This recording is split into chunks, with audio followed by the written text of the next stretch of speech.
De Mistura en Russie, début d'un lâchage russe à l'encontre d'Alger.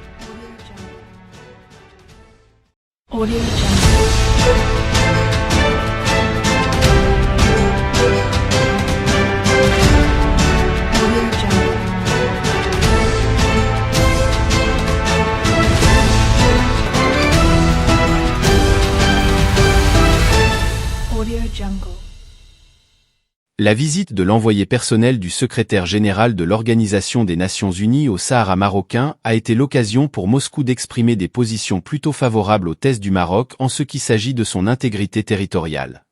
La junte militaire algérienne est-elle en train de perdre son principal allié historique? La montagne aura finalement accouché d'une souris.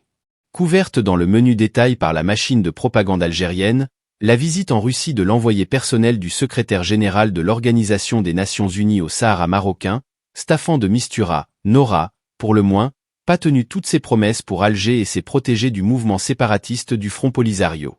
S'attendant visiblement à ce que Moscou exprime des positions favorables à la tenue d'un soi-disant référendum d'autodétermination dans les provinces du Sud, comme elle l'a fait à différentes reprises au cours des 3 dernières années, la diplomatie algérienne aura très certainement déchanté à la vue du communiqué ayant ponctué le déplacement du diplomate italo-suédois, très largement favorable aux thèses marocaines.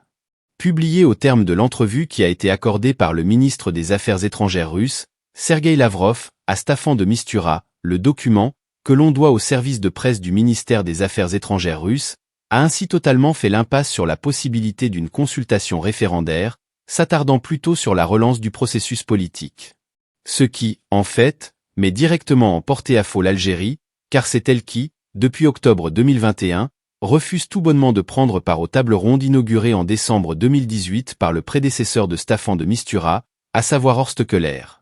De plus, la Russie a mis l'accent sur l'importance de parvenir à une solution juste, durable et mutuellement acceptable, et ce sur la base des résolutions pertinentes du Conseil de sécurité, chose qui arrange également le Maroc dans la mesure où seule l'initiative pour la négociation d'un statut d'autonomie, posée sur la table du Conseil de sécurité depuis avril 2007, correspond à tous les qualificatifs mentionnés, et que lesdites résolutions ne font de toute façon plus aucun cas d'eux. L'organisation d'un référendum depuis juin 2001. Naturellement, les médias officiels et officieux algériens ont cherché à présenter les propos russes sous un jour qui correspondent à leur phraséologie pro-séparatiste, mais sans vraiment convaincre. Relance du processus politique. Au niveau marocain, en contrepartie, des sources consultées par nos soins nous ont fait part de leur satisfecit eu égard au communiqué du ministère des Affaires étrangères russe, qui met encore une fois avant la position qui fut celle de la Russie jusqu'à la reconnaissance par les États-Unis de la souveraineté du Maroc sur son Sahara, suite à quoi le pays eurasiatique allait, à partir de juin 2021, remettre la question du référendum sur le tapis. Il faut rappeler que le ministre des Affaires étrangères russe avait déjà eu des positions à l'avenant à Marrakech, lors du dernier sommet arabo-russe, tenu le 20 décembre 2023, souligne-t-on.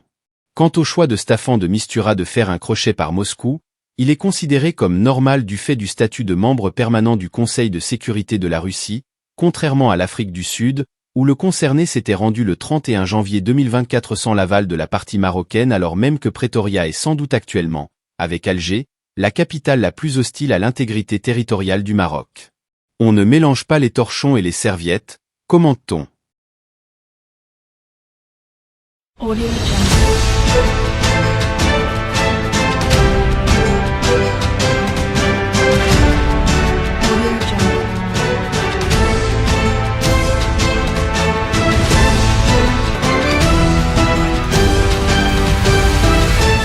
Audio Jungle.